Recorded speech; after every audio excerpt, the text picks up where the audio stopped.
Hello and welcome to Unprofessional Engineering. My name is James. And you got Luke. Luke, today we're talking about something that apparently is very important to you. Yeah, well, it became important through my extensive research. That's really great really to what hear. happened. Yeah. We're talking about electronics recycling. Or e-waste.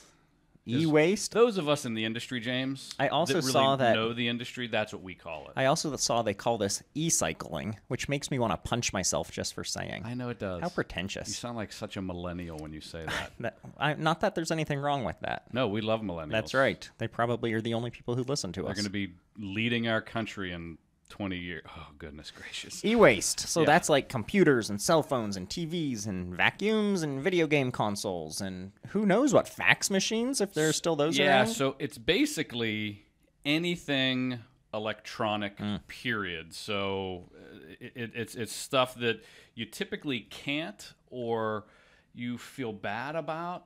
I saw this statistic that the average household has 80 pieces of e-waste just sitting in their house. And I didn't go through Like and not being used? like not being Like used. we put So it in the closet and hid it? I have a closet over here full of computers, hard drives. I have old phones. That's really disappointing. have I've a- recycled all mine. I've e-cycled them. You haven't e-cycled a thing. I got a 3D printer in there that doesn't work. Oh, yeah, I have that too. Thanks, printer bot. They're out of business, don't worry. Yeah. All right, so let's talk about why we should e-cycle. I have 3 fun facts to start you off with, and then I'll let you roll with why you think we should. What do you think? Okay. Gartner, a tech research company, you know what they research? Technology. That's right. They estimate that 1.5 billion cell phones were bought in Did you 2017. say billion with Billion a B? with a B. Wow. 1 for every 5 peeps alive. So that's a lot of e-waste, as Luke would say. That is Fun stupid. fact, too. A United Nations studies reported that 44.7 million tons of e-waste was discarded in 2016, only 20% of which was discarded or e-cycled and disposed of properly. Ouch. That's a lot of waste. Fun fact number 3. Company, you might have heard of them, Apple. Our good friend... I think it's Appel. Oh, Appel, Yeah. our close personal friend Steve Jobs. The company says it recaptured 2,204 pounds of gold worth 40 million smackers from recycling devices in 2015. So you can help companies get rich. Or if you keep listening, I will later on teach you how to get rich from e-cycling on your own. So I don't want to dog on Appel too much, as I call it. That's the. It's French. Yeah, that's the French way of saying it. But so Apple made this robot. I forget the name of the specific robot, but this was back, I believe, in called a Macintosh. 2014. And they made this robot that could disassemble an iPhone, because that's one of the first key steps. And we'll talk about the process. And Yeah, one of it's the a big first one. steps is you got to disassemble it. And it's typically human power, so there's a lot of overhead there, and that's maybe why people don't recycle. But they made this robot in 11 seconds. It could disassemble an iPhone. That's impressive. And if you kind of figure out how quickly it could disassemble the phones, and these robots can run 24 hours a day, 7 days a week, 365 days a year. The problem was that robot can only disassemble 1%, a little over 1% of the total phones that were produced just the year before. So literally That's a good amount, though. 1%. Build more of those robots. No. This was like the line of robots that was doing this. This wasn't just like the one robot. this was Just, like- we make so many cell phones Yeah. that it could never keep pace. And then they reinvented this robot and kind of re-upped it, made it faster, better, stronger kind of thing, and it could do it in like 7 seconds, so it got a little bit better. But the crazy thing is, I mean, it's almost like this like self-fulfilling prophecy that it's going to be a problem, because Right. Apple comes out with a new phone every year. So Or more. yeah, nobody keeps a phone more than, I mean, our phones. We get new ones every 2 years. I wait till mine are dying, really. I I actually usually- I do. usually Just do because I'm too. lazy, not Yeah. because I care about the yeah. environment, just because I'm lazy. But these companies are making electronics at such a pace, which I think consumers demand. Oh, but- of course they but do. what the consumers don't think of is this waste that they're creating, and then the power that goes into it. It's crazy. Do you think the irony is lost on them that they made e-waste to take care of e-waste? Because that's really funny. That is a little. Wow. All right, so I think you have some more information on this stuff for us. So I have to dog on the U.S. a little bit, but before I do that, do you want to do the process, the specific process now? Heck yeah, okay. Let's talk about it. Okay, so the specific process for recycling your e-waste. So this all starts out by consumers like you or I putting it in their trash can, and hiding it under stuff, kind of like paint cans in a black bag. So no, that's not the case. So you could call. So I actually used this recently. We have a two-door service that actually picks up e-waste. And so you just call them, you tell them what you have, they come pick it up. So first step is you got to take it to a specific location because this can't go with your regular trash. Totally different process. So first of all, you find a reputable e-recycling firm. They're going to come to your door. You're going to drop it off at your local community buildings. A lot of times they have them. Then once that happens, and that's the first step. Ooh, so can I put something in there? Shoot. If you go to calltorecycle.org, you can actually find call to recycle drop-off locations for rechargeable batteries, cell phones, and other e-waste around your location. So you put in your zip code, and you can find the closest ones to you. That's cool. So, yeah. So after this thing gets dropped off, the next thing that has to happen is it goes to this place called a picking shed, and this is super manual. So this is where you take a whole bunch of probably relatively low-paid folks, and this is some of the problem with this e-waste is it's such a manual process. Yeah. It's difficult to find people to do it. It's dangerous in some cases. So the picking shed, they separate everything: computers, printers, batteries, yada yada yada. I'm going to try to make this quick. After the picking shed happens, then this is the most labor-intensive is disassembly, because if you think if you think about a computer, the vast majority of newer computers are probably plastic, maybe some aluminum, maybe a little bit of steel, but you can't just throw this thing in a giant shredder because there's really valuable stuff in there that I think you're probably going to talk about. Yeah. So disassembly, they take out super valuable things like anything that has gold, copper, or palladium. Those are the three big metals that are inside. Palladium just sounds so cool. It does. Sounds like it should be in X-Men movie. That's exactly what it should be in. Vibranium or Antium. I guess that wasn't really X-Men, but still. Whatever, you know what I mean. So this is super labor intensive. So basically, they take out all the stuff that is actually worth something if you melt it down or do whatever. And then once the disassembly, they take all the good stuff out, they take all the leftover plastic. And this is a mix mash of plastic, metal, wires, cables, all kinds of stuff. And put it in a garbage bag and then send it to the dump. Well, no? In an ideal world, they take this and they do first size reduction. They actually just grind this stuff up into like big like components about the size of large marbles. Large marbles. Yeah. Not like the mashers, not the normal ones. Then from there they do a magnetic separation. So all this e-waste ground up passes underneath a magnet up above it. It pulls as much metal off as it can. It typically gets a second reduction process. So now this gets down to the size of pebbles, pretty small. A second magnetic process happens to take stuff off. Then they do metallic and non-metallic separation. So within the metals, they can separate those metals out through different processes. There's water separation, so the plastic is going to float. Any leftover bits and pieces of stuff is not going to float. And then after all this is done, they take all the plastic and they put it all together. They'll typically either put it in big bags or bins, and then they actually resell that. So this is why it's actually good. A pretty good thing to do is they'll make money doing this. They'll resell the metal, they'll resell the plastic, and then they take all the good bits, the motherboards and the chips and all the things that have all the metals on them, and then they run these through typically chemical processes. And so if you imagine like a big 55-gallon drum, and it just has tons and tons of chips sitting in it, and what happens is don't tell everybody. I'm going to get into that process. Oh, okay. I'll wait then. I want them to know how to do it on their own. Okay.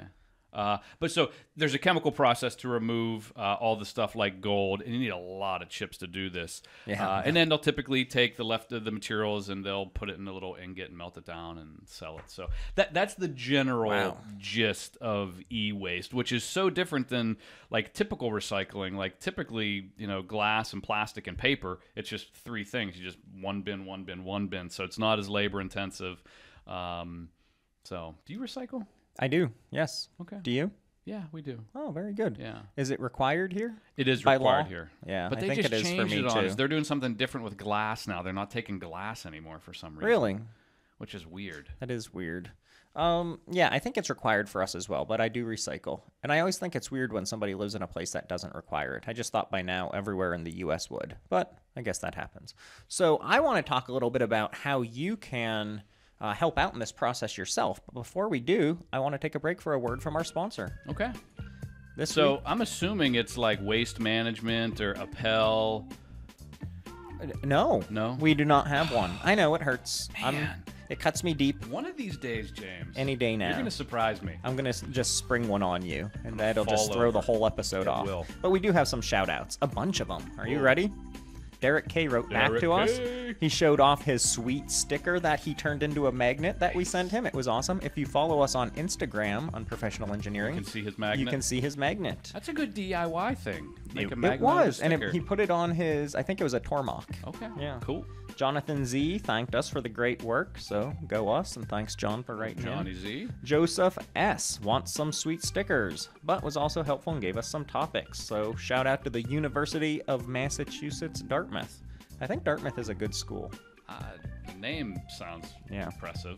Jeff S. You're going to like this Good one. old Jeffy. So he wrote back in. He's a long-time listener. Long time. He jumped on the old Hayton James bandwagon after listening to the Nobel Prize episode. Now, this one actually might be one of my favorite emails of all time.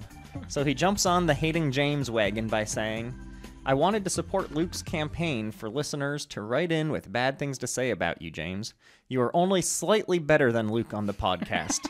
Your research is only slightly better than Luke's research in the episodes. I can only assume your house is slightly larger than Luke's, and your car is surely only slightly cooler than Luke's car. Sorry to drop the hammer like that, but as a faithful listener, I felt this was necessary. So I feel that felt pretty good. I feel like that didn't come out the way it was supposed to, Jeff, but I'll take what I can get. I think he maybe misphrased it. Yeah. Anyways, if you want to hate on me, or maybe Luke, or maybe just give us episodes or collect some sweet stickers, email us at unprofessionalengineering@gmail.com. Subscribe, Oh reviews. my goodness, yes. All kinds of stuff you can do for Subscribes us. and reviews. Man, if you go on iTunes or wherever you listen, leave us a little review, press the subscribe button. We will become rich and famous and quit doing this. Wait, no. No, not we'll this. keep doing this. The other stuff Oh, we the do. other job. Okay. All right, so moving on. I wanted to talk a little bit about how you can help make the world a better place.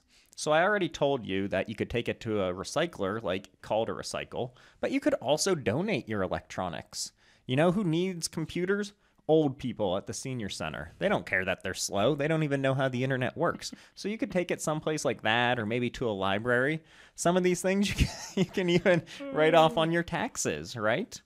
There's also something called Dell Reconnect, and it's a partnership that Dell has with Goodwill that basically takes in this junk and then it drops it off around the country wherever.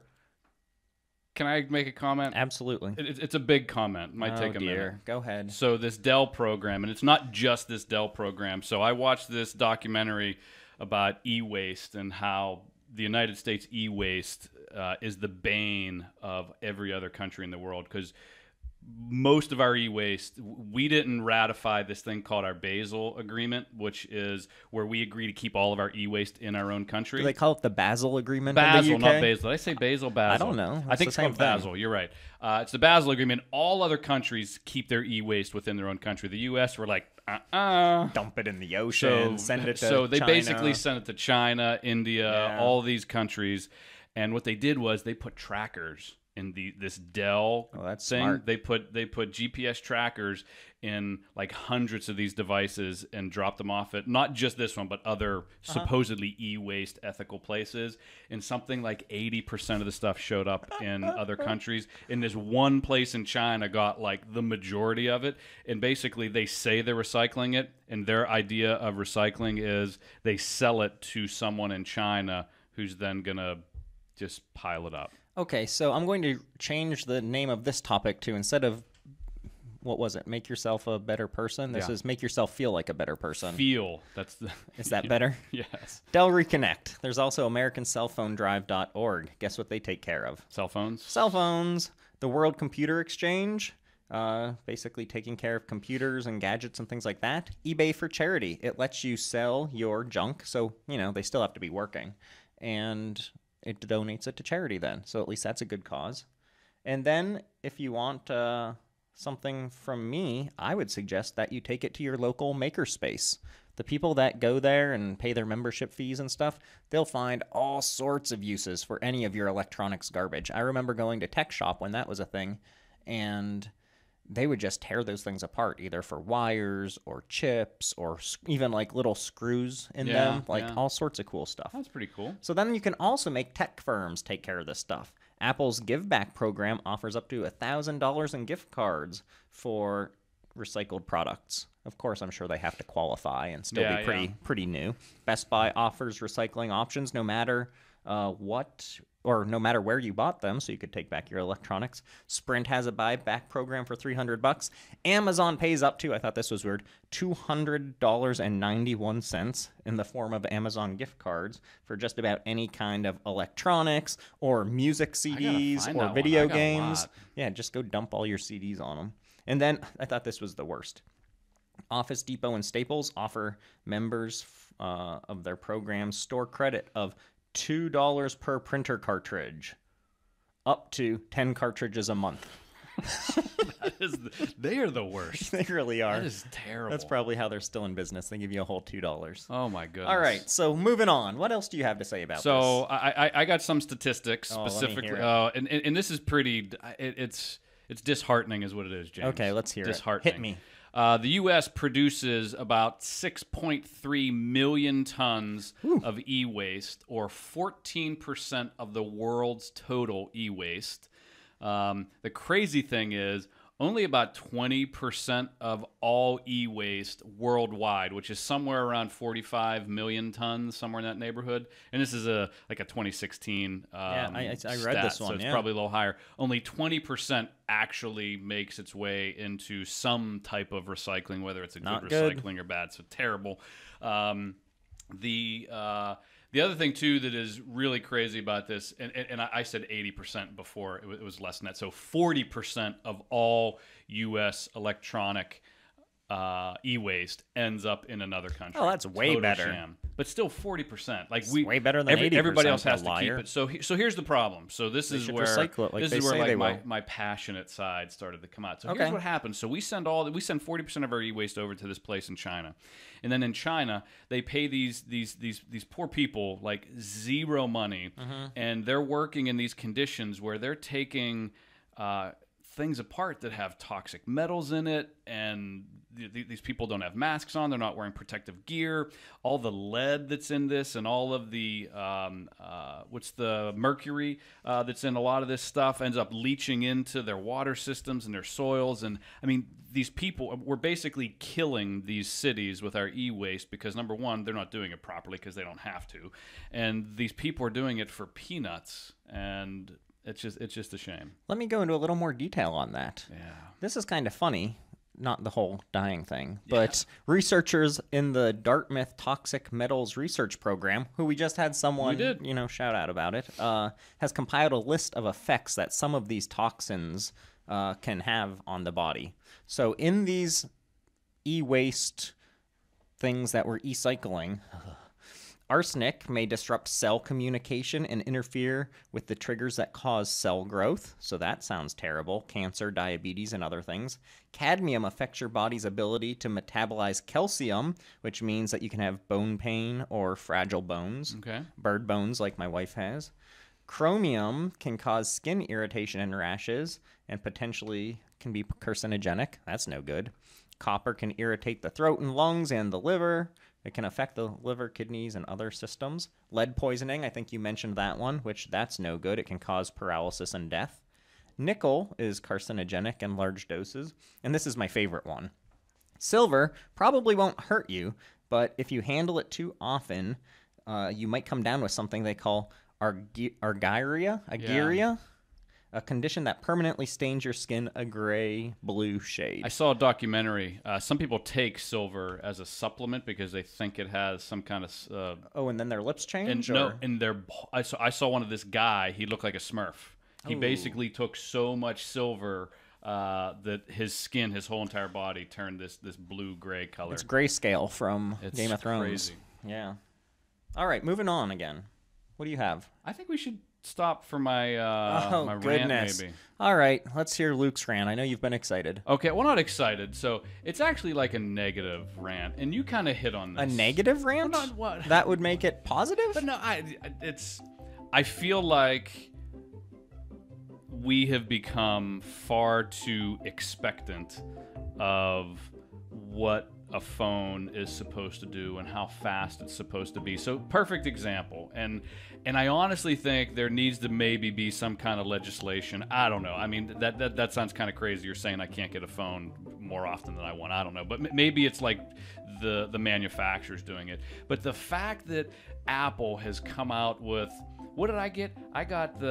You got an 8? I got a 8 Plus. 8, whatever it is, the giant one. I got an 8. You got an 8 Plus. My wife just got a 10 R. There's a 10 RS, and this all happened within like 6 months. The fact that a company like Apple is coming out with that many versions of a phone, and I get we're a free market and we can't limit their ability to do stuff, but that's the problem. We've become cell phones. Well, not just cell phones. Cell phones is becoming one of the biggest ones because of how quickly laptops 3-4 years maybe. So phones 1 year, 2 year max, especially if you're breaking them and smashing them and how fragile they are. I think there needs to be something needs to happen where the pace at which cell phone manufacturers, and I'm just picking one, you could pick any one of these, where they actually, because like a printer, I have a printer downstairs. I've had it for like 5 years, so I can't blame HP, right? Yeah, they come out with new ones, but they don't come out with one. So it's your fault that you got a new phone. Yeah. Okay. So I think you're the problem. We have to take some personal responsibility, but I also think that if they weren't coming out with these new phones that were like the most amazing thing, and they didn't break so easily, I think that could solve some of the problem. Hey, Apple. Who else makes them? Google. Yeah. Samsung. All of you. Make Stop them better. making phones. Like I've had that printer for like 5 years and it works just fine. Like make me a phone that'll work great for 5 years and not break. Yeah.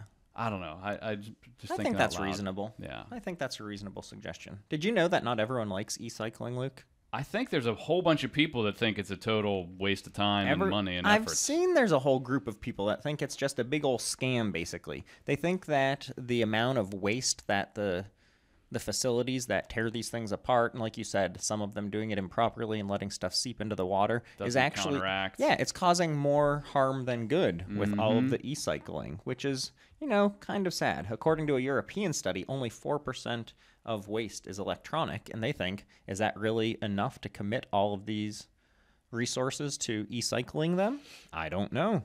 So other opposition to e-cycling is that a lot of the problems are posed in the disassembly, like we've been talking about, and it's dangerous because of the heavy metals and the different things like that. Not the music, like the heavy metals involved in the electronics. I don't know if you knew that. I did not.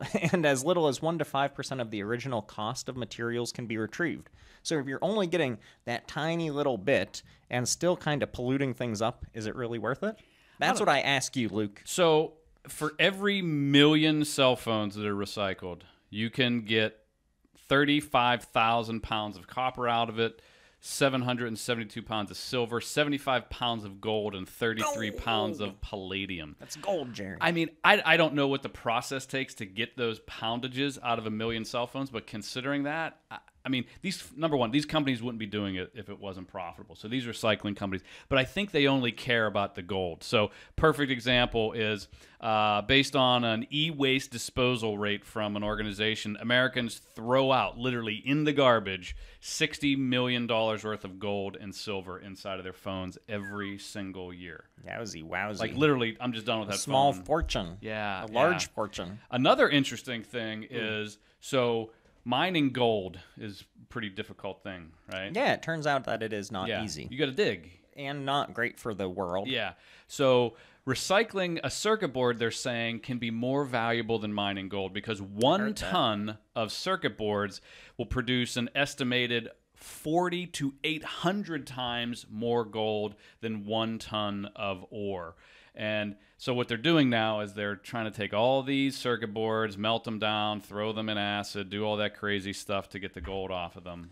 Let's talk about that crazy stuff. Because that is the gold processing. I think you have some stuff on. I have all the stuff on it. So I'm tired of the man making all the cash And I want our listeners to get a little piece of the pie because that's the kind of guy I am. You know what they can do with that pie once they get it? They can give it to us. So everybody listening, this is what you need to do to recycle your electronics and become rich. I'll give you James's address so you can send it to his house. So how do we do this? It's called urban mining. Did you see that phrase? I did not. There are just so many phrases that make me want to punch myself for saying while doing this, but it's fine. Urban mining is great. And so that's the process of reclaiming compounds and elements produced in electronics. So I have all those stats about your numbers, you know, blah, blah, blah. Fun fact, did you know that... so, ouch, this hurts. 21 billion in value each year from these metals that were urban mining. That's the equivalent of the GDP of El Salvador. That's crazy amount of urban mining. So how do you get rich? Okay, so you gather up the content and your materials. And this example, we're going to look at gold. We're going to focus on because everybody likes gold. And if you focus on like the fingers or like the connectors in a computer, you get a whole bunch of those and you toss them into a strainer. So we all have a strainer. That's easy. So to get the gold, you basically have to get rid of the copper layer and the nickel layer on these fingers, or strip the gold off of it. So what you're going to do is just be left with the gold after getting rid of the two layers or removing it. So you put it in the strainer, you pour hydrochloric acid on it, which I assume people can get somewhere. I got some in my garage. Copper chloride you mix in there, and you mix in some water. That's the noise you mix. That's the mixing the sound? mixing noise. You put in a bubbler to keep it moving. Okay. Which just, you know, like, I think you could, like, steal it off your fish tank for a while. Probably. Put it back in. Your beta will be fine. They don't need bubbled air. But anyways. So you go, and you let it bubble for a week, right? You can check back from, a week. You let it bubble for a week. And that will be enough time to have all of the gold flake off. So after the week, you take the remaining parts and you shake them around in some water in like a 5-gallon bucket or something like that. And then the rest of the gold that was still just barely stuck on will sink to the bottom in there. So that's good. So then you take a coffee filter and you put it like over a beaker and you pour the original concoction of grossness all in and it all seeps through and all you're left with is this gross gold compound. It's like a powder almost. Well, this is still flaky and gross, but then when you go further processing, you can get this powder. So you get the little gold flakes, and you add some nitric acid, and it starts disintegrating like the paper from the coffee filter and any of the other remaining crap that was left over with the gold. And that's when, and you can also pour in like the rest of your water flakes. And that's when you get left with that powder, which then you can continue on with the rest of the process to turn it into a solid nugget. And then you will be rich. So I saw something where I saw this. So I think to get rich, you need somewhere like, they literally had like 100-gallon tanks filled with processors to get the gold off of. And it was filled literally to the tippy top with these. And by the time all the gold came out, it was like $4,000. So to get $4,000, you need about, I don't know, 1 million chips. So you're telling me this probably won't get you rich? My guess is in my closet right now, I probably got about $4 worth. I'd spend more money on the sulfuric acid. I'd probably burn myself. Also, you have to do it either in a hooded area or outside so that you don't die. And if you're doing it outside, your neighbors are creeping on you like, what is this guy doing? He's certainly making meth. You don't want that. You do not want to get caught making meth. So maybe what you want to do is take this to one of these programs that you donate the stuff to, feel good about yourself, and then just wash your hands of it.